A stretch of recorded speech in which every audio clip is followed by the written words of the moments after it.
اور مختصر گرامر، پھر انشاءاللہ اس کی تفسیر۔ الکہف عربی میں کہتے ہیں غار کو، ویسے تو عربی میں غار کو غار ہی کہا جاتا ہے، اذ ہما فی الغار سورہ توبہ میں ہے نا، لیکن وہ غار اگر کشادہ ہو تو اس کو کہف کہا جاتا ہے، تو کشادہ غار کو ہم کہف کہتے ہیں، عام غار کو ہم عربی میں غار ہی کہتے ہیں۔ اعوذ باللہ من الشیطان الرجیم، بسم اللہ الرحمن الرحیم۔ الحمد للہ الذی، تمام تعریفیں اس اللہ کے لیے ہیں جس نے انزل علی عبدہ، جس نے نازل کی اپنے بندے پر الکتاب، کتاب کو یعنی قرآن کو، وَلَمْ يَجْعَلْ لَهُ عِوَجًا، اور نہیں بنایا اس نے اس قرآن کے لیے کوئی کجی۔ عوج ٹیڑھے پن کو کہتے ہیں، اعوجاج کا معنی کسی چیز کا ٹیڑھا ہونا۔ تو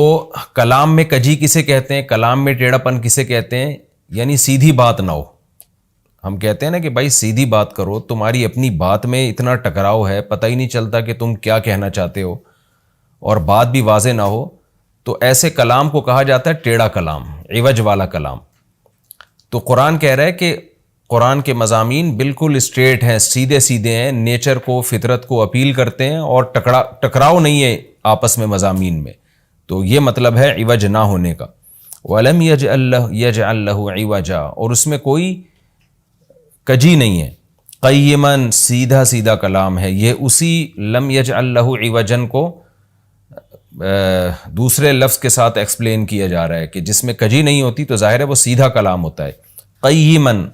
قیم سیدھا، لینذر بأساً، تاکہ یہ ڈرائے، بأساً ایک یعنی عذاب سے، مصیبت سے، شدیداً سخت عذاب سے، من لدنہ اللہ کی طرف سے، وَيُبَشِّرَ الْمُؤْمِنِينَ، اور مومنین کو یہ کلام خوشخبری سنا دے، الَّذِينَ يَعْمَلُونَ الصَّالِحَاتِ، وہ مومنین جو نیک عمل کرتے ہیں، کیا خوشخبری سنا دے ان کو، أَنَّ لَهُمْ أَجْرًا حَسَنًا، کہ بے شک ہے ان کے لیے اچھا اجر۔ ماکثین، مکث یمکث، مکثن کا معنی ہوتا ہے قرار پکڑنا، رہنا، ماکثین فیہ ابدا، اس اچھے اجر میں رہیں گے یہ ہمیشہ ہمیشہ۔ وَيُنذِرَ، اور تاکہ یہ کلام ڈرا دے، الذین، ان لوگوں کو، قالوا، جو کہتے ہیں، اتخذ اللہ ولدا، کہ اللہ نے اولاد ٹھہرا لی، معاذ اللہ۔ ما لہم بہ من علم، نہیں ہے ان کے لیے بہ، اس بات پر، من علم، کوئی علم۔ میں نے بتایا تھا علم کا ترجمہ دلیل سے بھی ہوتا ہے۔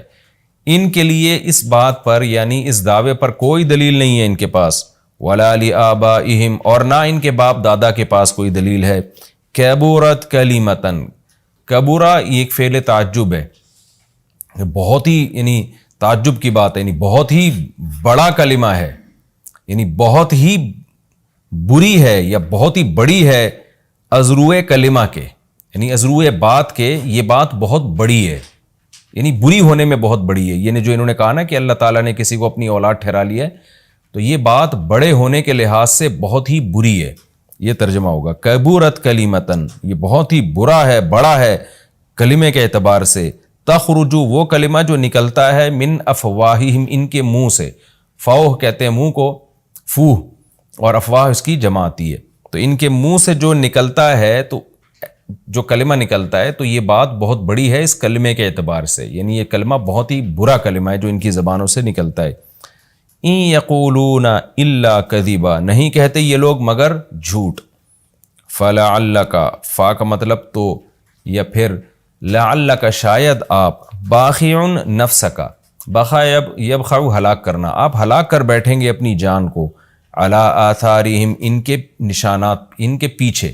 اثر نشان کو کہتے ہیں کیونکہ نشان انسان کے پیچھے پیچھے ہوتا ہے نا، تو اس کا مطلب ان کے پیچھے، یعنی آپ ان کے در پہ ہو کے ان کے پیچھے، ایسا لگتا ہے کہیں اپنی جان ہلاک کر بیٹھیں گے۔ ان لم یؤمنوا، اگر یہ لوگ اس ایمان نہ لائے، بہذا الحدیث، اس بات پر یعنی قرآن پر ایمان نہ لے کر آئے، تو ایسا لگتا ہے شاید کہ آپ اپنی جان ہلاک کر بیٹھیں گے ان کے پیچھے، اسفا، افسوس کرتے ہوئے۔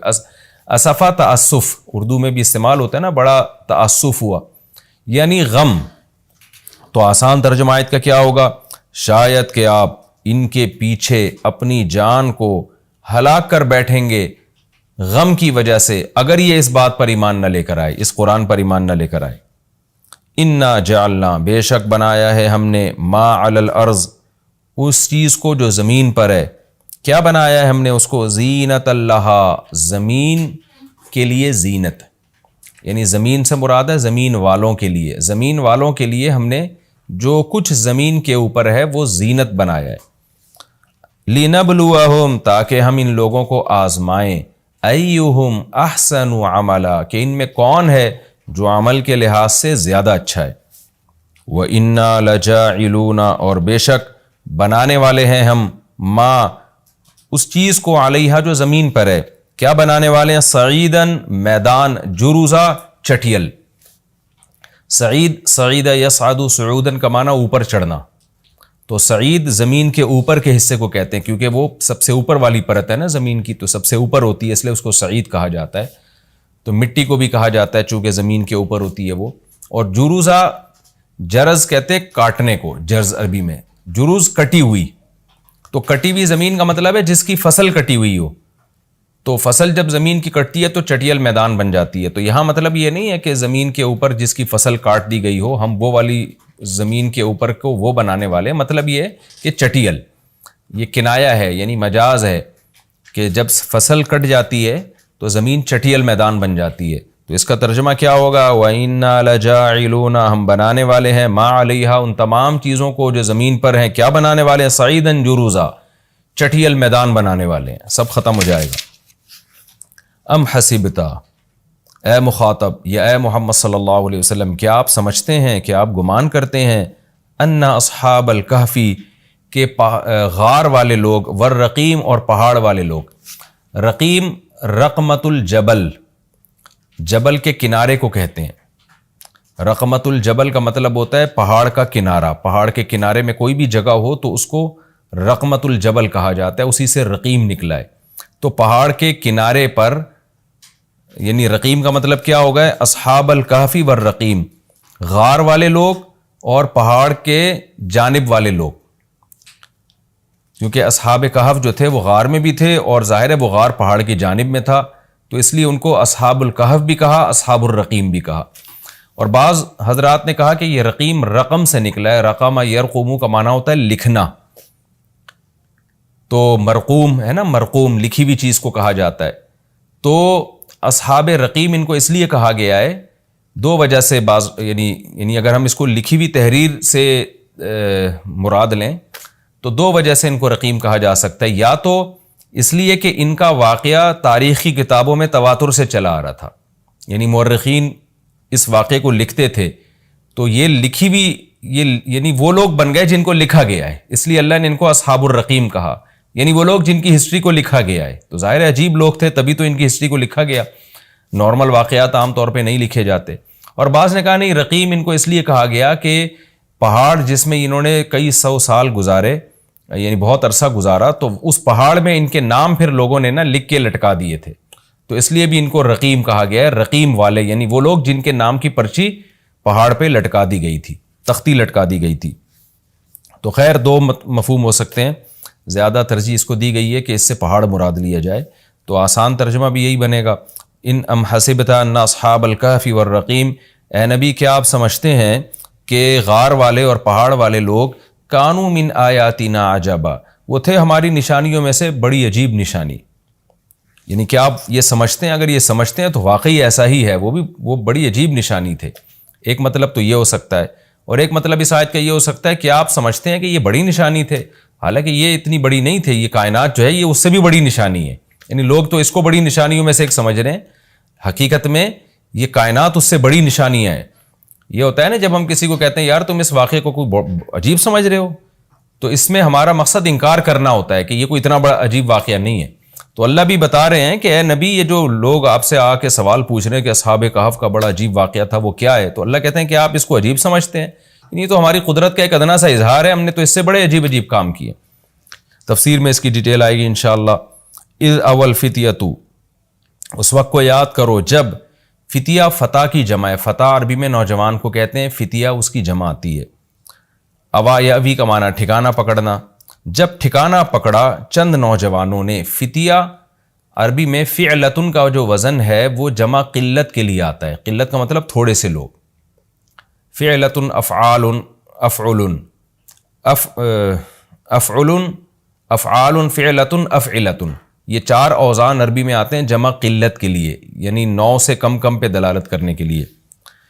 اذ اول فتیۃ، جب چند نوجوانوں نے ٹھکانہ پکڑا، الی الکہف، غار کی طرف، فقالو، پھر کہنے لگے، ربنا آتینا، اے ہمارے رب ہم کو عطا کر دے،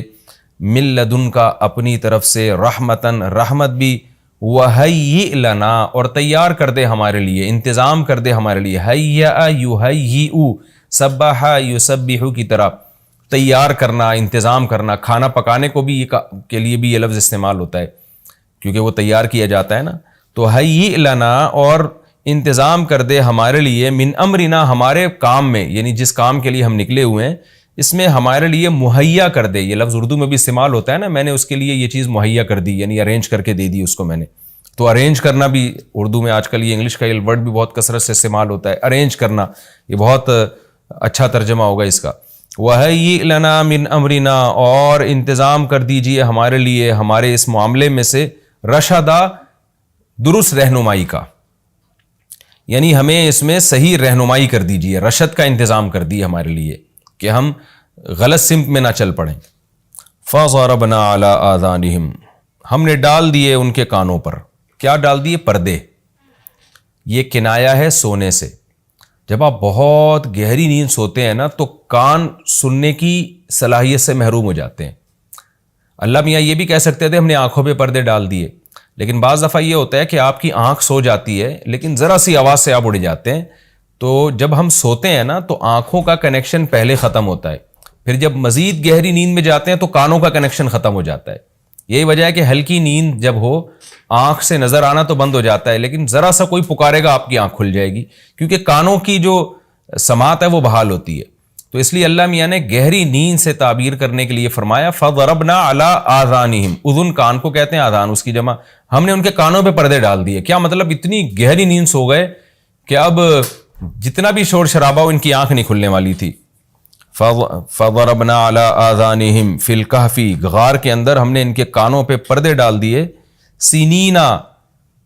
کئی سال، عددا، عدد کے اعتبار سے، یعنی عدد کے اعتبار سے کئی سال تک ہم نے ان کے کانوں کے اوپر پردے ڈال دیے۔ ثم بعثناہم، پھر ہم نے ان کو اٹھایا یعنی جگایا، لنعلم، تاکہ ہم جانیں، ظاہری طور پر جان لیں، حقیقت میں تو اللہ پہلے سے جانتا ہے، کیا جان لیں؟ ای الحزبین، حزب کہتے ہیں جماعت کو، حزبین 2 جماعتیں، کہ 2 جماعتوں میں سے کون سی جماعت ہے، احصا، یہ ہے اس میں تفضیل، اضربو کی طرح، زیادہ کاؤنٹ کرنے والی، زیادہ شمار کرنے والی۔ احصا کا مطلب ہوتا ہے احاطہ کر لینا، کاؤنٹ کر لینا۔ ایہم، ای الحزبینی، دونوں جماعتوں میں سے کون سی جماعت ایسی ہے، احصا، جو زیادہ اچھا کاؤنٹ کرنے والی ہے، لما، اس مدت کو، لبثو، لما لبثو امدا، امدا کہتے ہیں مدت کو، احصا امدا اصل میں یوں تھا، امد کو زیادہ کاؤنٹ کرنے والی ہے، لما، اس امد کو، لبثو، جس امد تک یہ ٹھہرے ہیں۔ تو امد کا معنی کیا ہے؟ مدت۔ دوبارہ ترجمہ کر دیتا ہوں، ثم بعثناہم، ہم نے ان کو دوبارہ اٹھایا، لنعلم، تاکہ ہم جان لیں، ای الحزبین، 2 جماعتوں میں سے کون سی جماعت ایسی ہے، احصا امدا، جو زیادہ کاؤنٹ کر سکتی ہے مدت کو، لما، وہ والی مدت، لبثو، جس مدت میں یہ ٹھہرے ہیں۔ یعنی مطلب یہ ہے کہ جب یہ اصحاب کہف دوبارہ سو کے اٹھے ہیں نا تو ان میں 2 دھڑے بن گئے، ایک نے کہا ہم 1 دن سوئے ہیں، آدھا دن سوئے ہیں، دوسرے نے کہا پتہ نہیں کتنا سوئے ہیں، ہمیں تو یاد ہی نہیں ہے۔ تو اللہ نے کہا ہم دیکھنا چاہتے تھے کہ ان دونوں جماعتوں میں سے کون سی زیادہ اچھی یعنی زیادہ اچھا کاؤنٹ کر سکتی ہے مدت کو۔ تو ظاہر ہے اس نے زیادہ اچھا، 2 فریق بن گئے نا، ایک نے کہا 24 گھنٹے یا اس سے کم سوئے ہیں، دوسرے نے کہا نہیں جی ہم اللہ ہی جانتا ہے۔ تو وہ جس نے کہا نا کہ اللہ ہی جانتا ہے، وہ زیادہ اچھا کاؤنٹ کر رہی تھی، کیونکہ اس میں کوئی فیصلہ کرنا ممکن ہی نہیں تھا۔ تو یہ لام عاقبت کا لام کہلاتا ہے۔ عاقبت کا لام کا مطلب جس کا رزلٹ یہ نکلا، یہ مطلب نہیں تھا کہ اللہ نے ان کو سلایا اس لیے تھا تاکہ ان کا اختلاف ہو اور ہم یہ دیکھنا چاہتے تھے کون زیادہ اچھی مدت کاؤنٹ کرتا ہے۔ ظاہر ہے یہ تو کوئی حکمت نہ ہوئی نا، اتنی بڑے ایک معجزہ اللہ نے اپنی قدرت دکھائی۔ تو اس لام عاقبت کا مطلب کہ ہم نے جب ان کو اٹھایا تو اس کا رزلٹ یہ نکلا، بہت ساری حکمتیں حاصل ہوئی، ان میں ایک رزلٹ یہ بھی نکلا کہ ہم دیکھ رہے تھے کہ دیکھیں کون بتاتا ہے کہ ہم کتنی مدت تک ہم سوئیں اور اس میں درست نتیجے تک کون پہنچتا ہے. تو یہ اس رکوع کا لفظی ترجمہ مختصر گرامر کے ساتھ ہو گیا. اب ہم اس کی تفسیر کی طرف چلتے ہیں. سورہ کہف کا پہلا رکوع اور 15ویں پارے کا 13واں رکوع. یہ سورہ کہف ہے. اس کی بڑی فضیلت ہے. حدیث میں رسول اللہ صلی اللہ علیہ وسلم نے ارشاد فرمایا کہ جو جمعے کے دن سورہ کہف کی تلاوت کرتا ہے اللہ اسے دجال کے فتنے سے محفوظ رکھتے ہیں. اس کی وجہ کیا ہے کہ دجال کے فتنے میں اور اس میں کیا مناسبت ہے، اس پہ علماء نے بہت کچھ کہا ہے، تو یقینی طور پر اس حکمت کو بیان نہیں کیا جا سکتا، لیکن بہرحال اس کے مضامین ایسے ہیں کہ انسان کو اس سے ایمان میں تقویت ملتی ہے. اور بڑی بات یہ ہے کہ رسول اللہ صلی اللہ علیہ وسلم نے جب کسی چیز کے بارے میں ہمیں بتا دیا تو پھر ہمیں اس کی حکمت سمجھ میں نہ بھی آئے تو ہمیں بس اس پر ایمان لانا چاہیے. تو دجال کے فتنے سے بچنے کے لیے اگر کوئی جمعے کے دن اس کا اہتمام کرتا ہے تو انشاءاللہ اس کو فائدہ ہوگا. دجال کے فتنے سے بچنے میں سرسری غور سے ایک بڑی حکمت یہ معلوم ہوتی ہے کہ اللہ تعالیٰ نے بڑے بڑے قدرت کے اپنے نمونے دنیا میں دکھائے ہیں. جیسے اس میں خضر علیہ السلام کا واقعہ آئے گا، اصحاب کہف کا واقعہ، ذوالقرنین کا واقعہ، کہ کیسی اللہ نے ان کے ہاتھوں پہ اپنی قدرت کو ظاہر کیا. تو یہ اللہ تعالیٰ کے مختلف کام ہیں. یاجوج ماجوج کا تذکرہ بھی آئے گا اس میں. تو اس میں ہمیں پتہ چلتا ہے کہ اللہ کی قدرتوں میں بہت بڑی بڑی قدرتیں، اللہ مخلوق سے بھی بعض دفعہ بڑے بڑے کام لے لیتے ہیں. تو دجال بھی اللہ کی ایک مخلوق ہوگا، تو وہ اگر بڑے بڑے محیر العقول کام دکھا رہا ہے تو یہ اس کی علامت نہیں ہوگی کہ یہ خدا ہے. جیسے ذوالقرنین سے اللہ نے بڑا کام لیا تو وہ خدا تھوڑی بن گئے، اور خضر علیہ السلام کے ذریعے اللہ نے مردے کو زندہ ایک جو ہے نا وہ دیوار کو سیدھا کروا دیا اور تختہ جڑوا دیا، اور کچھ انہوں نے اللہ کے بتانے سے غیب کی خبریں بتا دیں، تو اس سے وہ خدا تو نہیں بن گئے. اور جو اس طرح اصحاب کہف کئی سو یعنی 300 سال تک غار میں سوتے رہے تو اس سے وہ خدا نہیں بن گئے. تو ایسے ہی دجال کے جب ہم محیر العقول واقعات دیکھیں گے تو یہ اس کی علامت نہیں ہے کہ یہ خدا ہے، بلکہ اللہ کی مخلوق ہے. تو اللہ تعالیٰ نے جیسے پچھلے پیغمبروں میں ایسے واقعات رونما ہوئے اور مقصد لوگوں کی آزمائش تھا، تو دجال بھی لوگوں کی آزمائش ہی کے لیے آئے گا. اور بہت ساری حکمتیں ہیں جو علماء نے بیان کی ہیں. اچھا، یہ جو جمعے کے دن سورہ کہف پڑھنے کی فضیلت ہے، تو یہ جمعے کی رات کو اگر کوئی پڑھ لے تو بھی یہ فضیلت حاصل ہو جائے گی. تو کیونکہ روایات میں جمعے کی رات کا بھی تذکرہ ملتا ہے اور جمعے کا بھی تذکرہ ملتا ہے. الحمدللہ الذی، تمام تعریفیں اس اللہ کے لیے ہیں، انزل علی عبدہ الکتاب، جس نے اپنے بندے پر کتاب کو نازل کیا، ولم یجعل لہ عوجا، اور اس کتاب میں اس نے کوئی کجی نہیں رکھی. یہ قرآن کا کمال ہے. آپ الحمد سے لے کے والناس تک پڑھیں، 2 اور 2 4 کی طرح اس کی آیتیں اور اس کے مضامین سمجھ میں آتے ہیں. قرآن کے علاوہ کوئی بھی مذہبی کتاب آپ پڑھ لینا تو آپ کو سمجھ میں نہیں آئے گی کہ یہ کیا کہا جا رہا ہے اس میں، اور وہ باتیں نیچر کو اپیل بھی نہیں کریں گی، اور انسان وسوسوں کا شکار ہو جائے گا اور مصیبت میں پڑ جائے گا. لیکن قرآن کے دعوے کتنے واضح ہیں، اور دعووں میں تناقض نہیں ہے. قرآن نے کہا خدا ایک ہے، ہر جگہ یہی کہا کہ ایک ہے. محمد صلی اللہ علیہ وسلم کو کہا کہ نبی ہیں، بشر ہیں نبی ہیں. تو بشریت کو ثابت کیا قرآن نے. جہاں نبی صلی اللہ علیہ وسلم سے اوٹ پٹانگ معجزوں کا مطالبہ کیا گیا تو بتا دیا گیا میں بشر ہوں. ایک ہی دعویٰ رہا ہے مسلسل شروع سے آخر تک، اور آخری نبی ہونے کا جب دعویٰ کیا گیا تو آخری ہی، یہ نہیں کہ پھر قرآن میں اشارے دے دیے ہوں کہ کوئی اور نبی بھی آئے گا. تو تناقض نہیں ہے قرآن میں. نماز کو فرض کیا تو نماز فرض ہے. تو یہ جتنے مضامین، پھر اخلاقیات کی جو تعلیم دیں وہ تعلیم سیم ہے. تو یہ ہے کہ عوج نہیں ہے، بالکل نیچر کو اپیل کرنے والی 2 اور 2 4 کی طرح صاف ستھری باتیں ہیں قرآن مجید میں. یہ خود قرآن کا ایک بہت بڑا معجزہ ہے. آپ کبھی بھی کسی جھوٹے آدمی کو جب سنیں گے نا، اس کی باتوں میں ٹکراؤ بہت ہوگا. میں ایک دفعہ تحقیق کر رہا تھا، یہ منکرین حدیث جو ہیں جنہوں نے کہا دعویٰ کیا کہ حدیث حجت نہیں ہے، تو ہمارے شیخ حضرت مفتی رشید احمد صاحب رحمہ اللہ تعالی نے اصل الفتاویٰ کی 2 جلد میں ان کے خلاف بہت کچھ لکھا ہے. تو اس میں ایک بڑی دلچسپ بات یہ تھی کہ جب یہ منکرین حدیث کا جو بانی ہے نا، پرویز نام تھا اس کا، پورا نام اس وقت ذہن میں نہیں ہے، تو اس کی کتابوں سے حضرت نے تناقض نکالا. مفتی رشید احمد صاحب رحمۃ اللہ علیہ نے تناقض کیا نکالا؟ ایک جگہ لکھ رہا ہے کہ حدیث حجت نہیں ہے، دوسری جگہ لکھ رہا ہے کہ حدیث حجت تو ہے لیکن جن ذرائع سے ہم تک پہنچی وہ ذرائع حجت نہیں ہے، اور ایک جگہ لکھ رہا ہے کہ حدیث حجت بھی ہے لیکن صرف نبی صلی اللہ علیہ وسلم کے دور تک کے لیے حجت ہے، ہمیشہ کے لیے حجت نہیں ہے۔ تو ایسے کئی تناقض، تو اس میں حضرت نے لکھا کہ اس سے پتہ چلتا ہے کہ یہ بیچارہ خود اس کو پتہ نہیں ہے کہ یہ اس کا دعویٰ کیا ہے، یعنی اس سے صاف واضح ہوتا ہے کہ ان کا مقصد صرف اور صرف ہمیں اسلام سے ہٹانا ہے، اور حدیث کو مشکوک قرار دے کر، کیونکہ زیادہ تر جو قوانین ہمیں اسلام کے ملتے ہیں وہ تو قرآن میں بہت کم ملتے ہیں، وہ تو احادیث میں ملتے ہیں۔ قرآن تو زیادہ تر عقیدے کی بات کرتا ہے، آخرت کے تصور کو ہماری نظروں میں اجاگر کرتا ہے، اخلاقیات سکھاتا ہے، مسائل، فقی مسائل، وہ تو زیادہ تر احادیث میں ہے، اسلامی قانون جسے ہم کہتے ہیں۔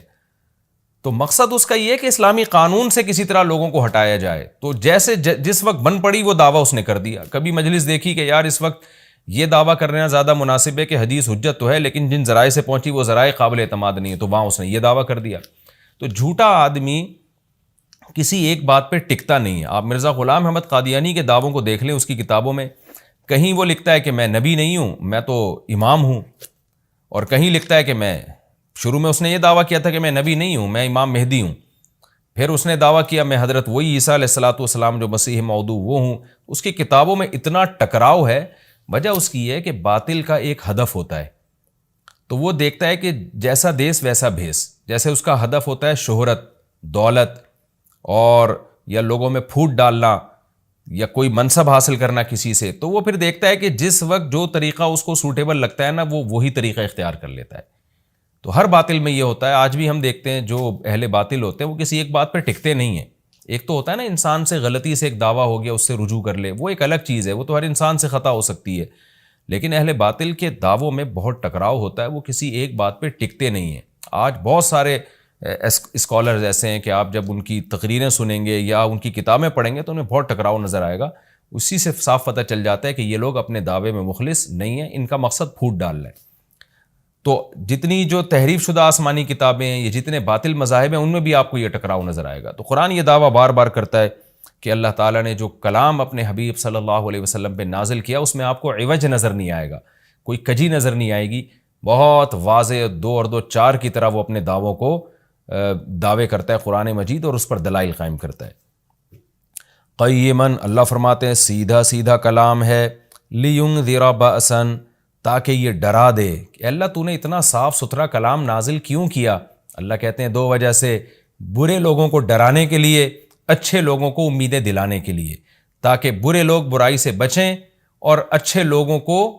موٹیویشن ملے۔ یہ دعویٰ بھی قرآن کا کتنا پیارا اور کتنا صاف ستھرا ہے۔ برائی کو ختم کرنا چاہتا ہے قرآن، اچھائی کو پروموٹ کرنا چاہتا ہے۔ لینذر باسا شدیدا، ہم نے کیوں نازل کیا؟ تاکہ یہ ڈرا دے شدید عذاب سے، من لدنہ، اللہ کی طرف سے، یعنی اللہ کی طرف سے ڈرا دے، وَيُبَشِّرَ الْمُؤْمِنِينَ، اور ایمان والوں کو خوشخبریاں سنا دے۔ کون سے ایمان والے؟ الَّذِينَ يَعْمَلُونَ الصَّالِحَاتِ، جو اچھے اعمال کرتے ہیں۔ کیا خوشخبری سنا دے؟ ان لہم اجرا حسنا، کہ ان کو اجر ملے گا بہت اچھا، اور ایسا اجر ملے گا ماکثین فیہ ابدا، رہیں گے اس اجر میں وہ ہمیشہ ہمیشہ۔ وینذر الذین قالوا، اور تاکہ یہ کلام ڈرا دے ان لوگوں کو، الذین قالوا، جو کہتے ہیں اتخذ اللہ ولدا۔ اللہ نے ڈرانے کا ذکر 2 دفعہ کیا، اس لیے کہ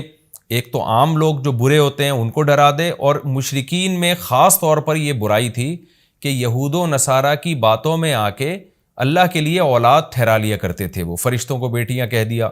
یا عیسائیوں کی باتوں میں آ کے اللہ کے لیے اولاد ٹھہرا دی۔ تو اس لیے اللہ نے خاص طور پر ان مشرکین اور ان کافروں کا ذکر کیا جو نبی صلی اللہ علیہ وسلم کے دور میں اللہ کے لیے اولاد ٹھہراتے تھے، کہ ان کو بھی ڈرا دیا جائے۔ وَيُنذِرَ الَّذِينَ قَالُوا، اور ڈرا دے ان لوگوں کو جو کہتے ہیں اتخذ اللہ ولدا، کہ اللہ نے ٹھہرا لی ہے اولاد۔ سورہ کہف بھی مکی صورتوں میں سے ہے نا، تو اس میں بھی توحید کا مضمون بہت ہوگا۔ ما لہم بہ من علم، نہیں ہے ان کے لیے اس دعوے پر کوئی دلیل، ولا لآبائہم، اور نہ ان کے باپ دادا کے پاس کوئی دلیل تھی۔ یہ اکثر کہتے تھے نا بھائی ٹھیک ہے ہمارے پاس دلیل نہیں ہے لیکن ہم اپنے باپ دادا کو فالو کرتے ہیں، تو اللہ کہتے ہیں تمہارے باپ دادا کے پاس کون سے اس دعوے کی کوئی دلیل تھی؟ اور یہ جملہ ہلکا نہیں ہے، کبرت کلمۃ، بہت بڑا ہے یہ کلمے کے اعتبار سے، ایسا کلمہ جو ان کی منہ سے نکلتا ہے، منہ سے نکلنے والا کلمہ یہ بہت بڑا کلمہ ہے، بہت بھاری ہے زمین اور آسمان پر، کہ اللہ کے لیے اولاد ٹھہرا دی۔ ان یقولون الا کذبا، نہیں بولتے یہ لوگ مگر نرا جھوٹ بولتے ہیں یہ۔ فلعلک باخع نفسک علی آثارہم، اللہ تعالیٰ اپنے حبیب صلی اللہ علیہ وسلم کو تسلی دے رہے ہیں کہ اتنا سری جھوٹ بولتے ہیں اور آپ کی دعوت اتنی واضح ہے پھر بھی یہ ایمان نہیں لاتے، تو اے نبی کہیں ایسا نہ ہو کہ آپ غم میں اپنی جان ہی نہ ہلاک کر بیٹھیں، کیونکہ رسول اللہ صلی اللہ علیہ وسلم کا دل بہت گھٹتا تھا کہ اتنی واضح بات میں کر رہا ہوں، اتنا میرے دعوے میں اتنی کلیئرٹی ہے، اس کے باوجود یہ مانتے کیوں نہیں ہیں؟ تو غم سے آپ کا سینہ گھٹتا تھا، تو اللہ نے آپ کو بتایا کہ یہ آپ کی حالت یہ ہو گئی ہے شاید کہ آپ اپنی جان ہی ہلاک کر بیٹھیں۔ دیکھیں اللہ کا شاید یہ ہماری زبان میں اللہ ہم سے بات کرتے ہیں نا، ورنہ اللہ کے لیے تو شاید نہیں، اللہ کے لیے جو چیز ہوتی ہے یقینی ہوتی ہے۔ تو یہاں شاید کا مطلب کیا ہوگا کہ کوئی بھی دیکھنے والا آپ کی کنڈیشن کو دیکھے نا اس وقت، تو وہ کہے گا کہ آپ کی موت نہ واقع ہو جائے، اتنا غم ہے آپ کو۔ تو مقصد ہے غم کی شدت کو بیان کرنا۔ تو اللہ فرماتے ہیں شاید کہ آپ اپنی جان ہی ہلاک کر بیٹھیں ان کے پیچھے، یعنی ان کے غم میں، اگر یہ لوگ اس قرآن پر ایمان نہ لے کر آئے، اسفا، افسوس اور غم میں آپ کی جان ہی کہیں آپ ہلاک نہ کر بیٹھیں۔ پھر آگے اللہ بتا رہے ہیں کہ یہ ایمان کیوں نہیں لے کر آتے۔ آپ غم نہ کریں، آپ کی دعوت میں کوئی کمی نہیں، آپ کے دلائل میں کوئی کمی نہیں، ایمان نہ لانے کی وجہ ہم بتاتے ہیں کیا ہے۔ کچھ لوگ لائیں گے، کچھ نہیں لے کر آئیں گے، وجہ کیا ہے وہ ہم بتا رہے ہیں اگلی آیت میں، انا جعلنا ما علی الارض، ہم نے بنایا ہے ہر اس چیز کو جو زمین کے اوپر ہے، زینت اللہ، زمین کے لیے، یعنی زمین والوں کے لیے زینت، اٹریکٹیو بنایا ہم نے۔ زمین اجڑی ہوئی ہوتی، کسی کا دل ہی نہ لگتا زمین میں، تو سارے آخرت ہی کی فکر میں لگ جاتے، لیکن زمین میں اٹریکشن ایسی پیدا کر دی ہے کہ یہ اللہ سے غافل کرتی ہے، حق سے دور کرتی ہے۔ ہر آدمی اس زمین کی زینت کو حاصل کرنے کی کوشش کرتا ہے۔ زینت وہ چیز ما یتزین، جو مزین ہوتی ہے اور جس کی طرف انسان کی اٹریکشن ہوتی ہے، چاہے حقیقت میں وہ اٹریکشن کے قابل ہو یا نہ ہو۔ جیسے گندگی کا ڈھیر ہے، اٹریکشن نہیں ہوتی، لیکن آپ نے اس کے اوپر ایک خوبصورت ململ کا کپڑا ڈال کے خوشبو چھڑک دی تو اب وہ دیکھنے میں بھلی لگنے لگے گی۔ تو جو چیز دیکھنے میں بھلی لگتی ہے اس کو مزین کہا جاتا ہے، چاہے حقیقت میں ہو یا نہ ہو۔ تو اللہ نے کہا کہ ہم حقیقت میں زمین اچھی ہے یا نہیں ہے یہ لوگ اس کو نہیں دیکھتے، بس اٹریکٹیو ہے اس کو دیکھتے ہیں کہ اس کا یہ اٹریکٹ کرتی ہے اپنی طرف۔ حقیقت میں دیکھا جائے تو مسافر خانہ ہے نا، کتنی بھی مل جائے تو ختم ہونے والی ہے، تو فنا ہونے والی چیزوں سے کون دل بہلاتا ہے۔ لیکن اللہ بتا رہے کہ ہم نے چونکہ اس کو مزین کر دیا ہے، تو اس مزین ہونے کا نتیجہ یہ ہے کہ کچھ لوگ اس میں پڑھ کے اللہ کو بھول جاتے ہیں اور کچھ اس کی حقیقت کو دیکھ کر اللہ کو یاد رکھتے ہیں۔ تو آزمائش جب ہی ممکن ہے جب اس زمین کو اٹریکٹیو بنایا جائے۔ آگے اس لیے اللہ نے فرمایا کہ ہم نے بنایا ہے جو کچھ اس زمین کے اوپر ہے، زینت اللہ، زمین کے لیے مزین۔ کیوں بنایا ہے؟ لِنَبْلُوَهُمْ، تاکہ ہم لوگوں کو آزمائیں، ایہم احسن عملا، کہ ان میں عمل کے لحاظ سے زیادہ اچھا کون ہے۔ اگر زمین کو مزین نہ بنایا جاتا تو سارے عمل کے لحاظ سے بہت اچھے ہو جاتے، کیونکہ قربانی نہ دینی پڑتی۔ اب اس مزین زمین کی بہت سی چیزوں کو چھوڑنا پڑتا ہے، نماز کے وقت دکان چھوڑنی پڑتی ہے، اور صدقات و خیرات کے وقت مال کی قربانی دینی پڑتی ہے، اور جو شریعت کے جتنے بھی احکام ہیں تو جاہ کی قربانی دینی پڑتی ہے، منصب کی قربانی دینی پڑتی ہے۔ تو اللہ کہتے ہیں ہم نے چونکہ مزین بنا دیا تاکہ ہم لوگوں کو آزمائیں۔ تو ظاہر ہے جب آزمائش ہوتی ہے تو اے نبی کچھ لوگ کامیاب ہوتے ہیں اور کچھ لوگ ناکام ہوتے ہیں۔ تو آپ چاہتے ہیں کہ ساری دنیا ایمان لے آئے، سارے نیک بن جائیں، یہ آپ کی چاہت پوری نہیں ہو سکتی، کیونکہ امتحان میں 100% لوگ کامیاب عام طور پر نہیں ہوا کرتے۔ وَإِنَّا لَجَاعِلُونَ مَا عَلَيْهَا صَعِيدًا جُرُزًا، اور یاد رکھو جو کچھ زمین کے اوپر ہے ہم اس کو بنانے والے چٹیل میدان۔ یعنی اللہ نے جب یہ کہا نا کہ زمین کے اوپر کی چیزوں کو ہم نے مزین کر دیا، تو آگے نافرمانوں کو ایک دھمکی بھی دے دی ہے کہ تم جو اس میں پڑھ کر ایمان سے اور نیک عمل سے غافل ہو رہے ہو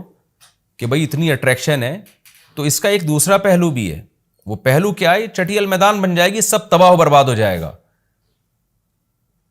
یعنی ایگزامینیشن ہال میں جب جو نعمتیں آپ کو دی جاتی ہیں وہ ہمیشہ کے لیے تھوڑی دی جاتی ہیں،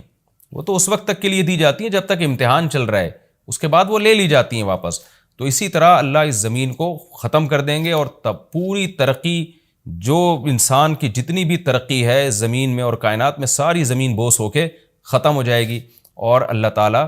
جس مقصد کے لیے انسان کو پیدا کیا گیا اس مقصد کے بارے میں انسان سے سوال کریں گے۔ ام حسبت ان اصحاب الکہف والرقیم، قرآن نے یہ کچھ تمہید بیان کی کہ یہ دنیا آزمائش کے لیے اور سب کچھ ختم ہو جائے گا، جو قرآن کا اصل مقصود ہے۔ اب قرآن ایک واقعے کی طرف آتا ہے۔ مشرکین مکہ یہود و نصارہ سے بہت سی چیزیں سنا کرتے تھے، اور یہود آ کے ان کو چپکے چپکے گائیڈ کرتے تھے کہ جس نے نبوت کا دعویٰ کیا ہے نا، تم ان سے یہ سوال پوچھو، تم ان سے یہ سوال پوچھو۔ پھر یہود دیکھتے تھے کہ ہماری تورات کے مطابق جواب ملتا ہے کہ نہیں ملتا، تو ان کا یعنی خیال یہ تھا کہ محمد صلی اللہ علیہ وسلم جواب نہیں دے پائیں گے تو ہم بتائیں گے دیکھو ہماری تورات میں تو یہ لکھا ہے، اگر یہ اللہ کے نبی ہیں تو یہ تو ہر آسمانی کتاب یہ واقعہ بیان کرتی ہے، تو قرآن کیوں بیان نہیں کر رہا؟ تو یہودیوں نے آ کے مشرکین مکہ سے کہا، مشرکین مکہ نے نبی صلی اللہ علیہ وسلم سے سوال پوچھا۔ ان میں 3 سوال تھے، ایک روح سے متعلق جس کا سورہ بنی اسرائیل میں جواب دے دیا گیا، ایک حضرت ذوالقرنین سے متعلق کہ وہ کون سا بادشاہ تھا جس نے پوری دنیا پہ حکومت کی ہے، ان کا تذکرہ اللہ نے قرآن میں بیان کیا، اور ایک اصحاب کہف کے بارے میں۔ تو اب قرآن ان کے واقعے کو بیان کر رہا ہے۔ ام حسبت ان اصحاب الکہف والرقیم کانوا من آیاتنا عجبا، اے نبی آپ یہ سمجھتے ہیں کہ اصحاب کہف اور جبل والے پہاڑ والے لوگ، غار اور پہاڑ والے لوگ کیا ہماری نشانیوں میں سے بڑی عجیب نشانی تھے؟ کیا آپ یہ سمجھتے ہیں؟ یعنی یا تو اس کا جواب یہ کہ واقعی یہ نشانی تھے، یا یہ کہ یہ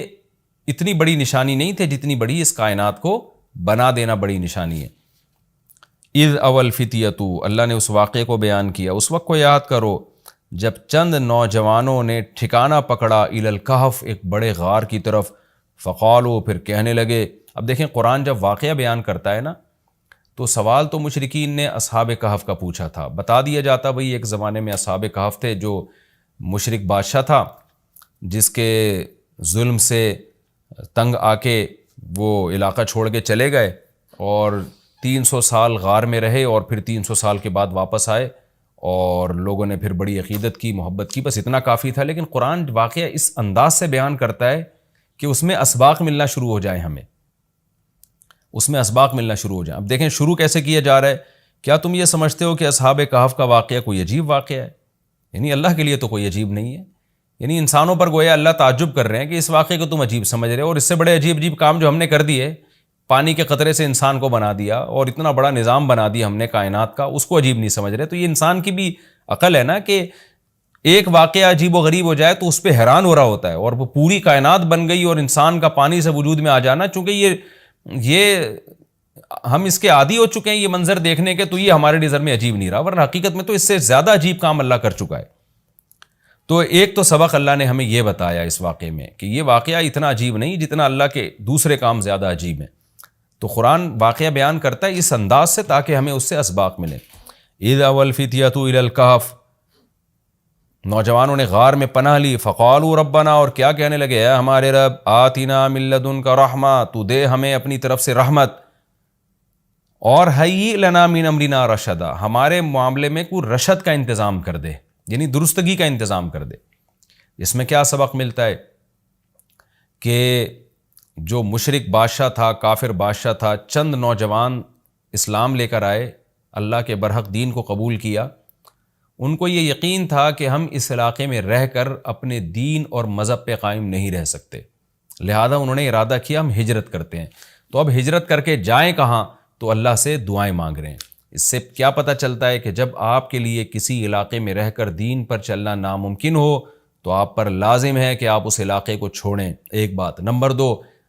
چھوڑ کر آپ اللہ پہ اعتماد اور توکل کریں کہ جس اللہ نے مجھے یہاں کھلایا وہ کہیں اور بھی کھلا سکتا ہے۔ نمبر 3، اللہ سے 2 قسم کی دعائیں مانگیں۔ نمبر 1، اے اللہ تو میرے لیے رحمت کا انتظام کر دے، یعنی اپنا رحم کر تاکہ تیری رحم کی وجہ سے ہمارے لیے معاملات آسان ہو جائیں۔ نمبر 2، تو ہمیں گائیڈ کر،